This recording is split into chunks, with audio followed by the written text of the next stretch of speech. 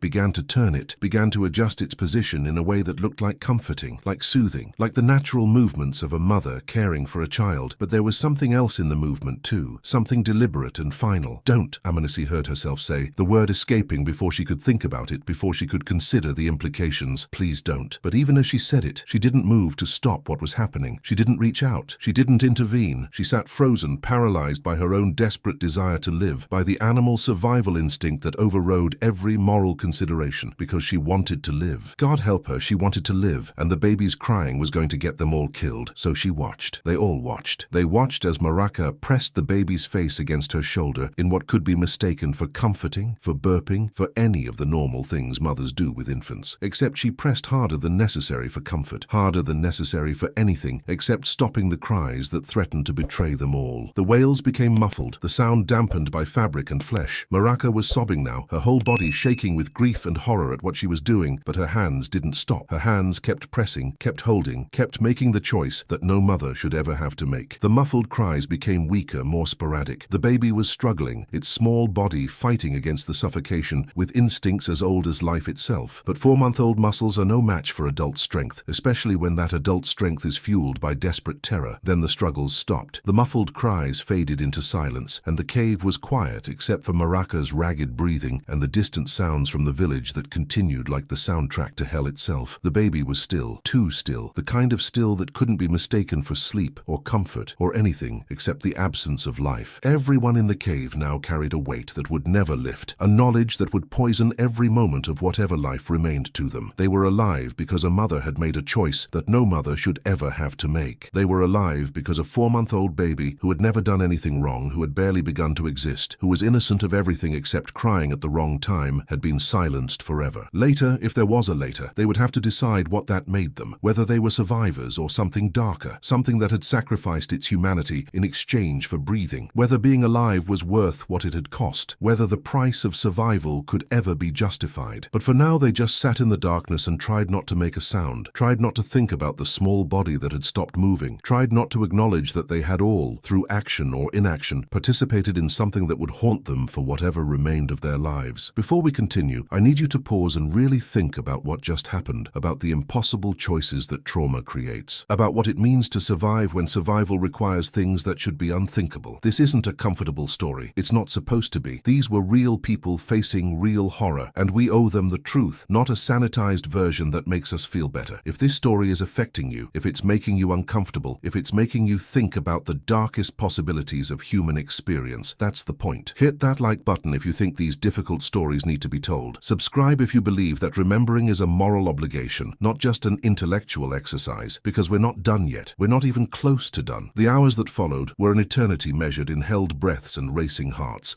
Time became elastic, stretching and compressing unpredictably. Minutes felt like hours. Hours might have been minutes. The normal markers of time progression, the position of the sun, the rhythm of daily activities, the rumbling of hungry stomachs, all became meaningless in the suspended reality of the cave. The sounds from the village changed as the afternoon wore on, shifting from chaos to something more organized, more methodical, footsteps measured and purposeful, voices calling to each other in that harsh language, coordinating activities, issuing orders, things being moved, dragged across the ground, wood cracking and splintering. At one point, the smell of smoke reached the cave, acrid and thick, carrying with it the scent of burning thatch and wood and other things that Amnesty tried not to identify. They were burning the village, burning the homes that had stood for generations, that had sheltered families through storms and dry seasons, that carried memories in every pole and thatch bundle, burning the food stores that would have sustained the village through the upcoming dry season, burning everything, erasing it all as if it had never existed. The thoroughness of it was almost more horrifying than the initial violence. This wasn't just killing, this was erasure. This was an attempt to wipe the village from history, to remove every trace that these people had ever lived here. Why? What was the purpose of such complete destruction? They'd already killed everyone, or thought they had. What more could they possibly want? What threat could a village of maybe 80 people, armed with bows and spears, possibly represent to men with those thunder weapons and metal armor? Was it just cruelty for cruelty's sake? Or was there some larger purpose, some strategic reason for ensuring that nothing remained? As the sun began to set, they could tell by the quality of light filtering through the vine curtain at the cave entrance, shifting from bright afternoon to the golden tones of approaching evening. The sounds from the village diminished. Footsteps faded into distance. Voices grew quieter, then stopped altogether. The strangers were leaving, apparently satisfied with whatever they'd accomplished here, ready to move on to the next target or return to whatever base they operated from. The 6 of them in the cave remained motionless, barely breathing, listening with every fiber of their being for any indication that this might be a trick, a test to see if anyone emerged from hiding. It could be a trap. The strangers might have left sentries, might be waiting in silence for survivors to reveal themselves. Moving too soon could mean death, but staying in the cave forever wasn't an option either. "We should check," Yapira finally whispered, when the silence had stretched for what felt like hours. Her voice was hoarse from hours of enforced quiet, raw with suppressed emotion. "We need to know if anyone else—" She didn't finish the sentence, didn't need to. They all understood what she was asking. Were they the only survivors? Had anyone else managed to hide, to escape, to somehow endure? Amnesty nodded, even though no one could see the gesture in the darkness that now filled the cave completely. "I'll go. The rest of you stay here." She started to stand, her muscles protesting after hours of frozen immobility, her joints cracking loudly in the silence. "No." Tupi grabbed her arm again, his grip just as fierce as it had been when they ran from the village that morning, though it felt like years ago rather than hours. "I'm coming with you. We stay together. If something happens, it happens to both of us." She wanted to argue, wanted to protect him from whatever they were about to find, but she also didn't want to face it alone, didn't want to walk into that devastated village by herself and confront the full scope of what had been lost. Okay, both of us. The rest of you wait. If we're not back by when? What was a reasonable amount of time to explore a massacred village, to search for survivors among the dead, to catalogue the destruction? If we're not back by full dark, by the time you can see stars, then try to make your way to the river village upstream. Tell them what happened. Warn them. They crept out of the cave like ghosts emerging from the underworld, their eyes struggling to adjust to the fading daylight after hours in darkness. Every sound made them freeze. The call of a bird, the rustle of leaves in the evening breeze, the distant sound of the river. Any of these normal, natural sounds could be masking the approach of enemies, could be covering hearing the footsteps of strangers who had stayed behind to hunt survivors. The walk from the cave to the village clearing took maybe 5 minutes in normal circumstances. Tonight it took 20, each step measured and careful, each breath controlled and quiet. They moved from tree to tree, using cover instinctively, employing skills learned from hunting but now applied to staying alive rather than catching food. When they finally stepped into what had been the heart of their community, both of them stopped moving entirely, stopped breathing, stopped everything except processing what their eyes were showing them. The destruction was complete in a way that defied comprehension. The homes that had stood for generations were now just frameworks of charred poles and collapsed roofs, skeletal remains that bore only passing resemblance to the structures that had been there this morning. The communal fire pit was cold, filled with debris and ash. The eternal flame that had burned for as long as anyone could remember finally extinguished. The sacred posts that marked the ceremonial areas had been deliberately toppled, broken, defaced, and everywhere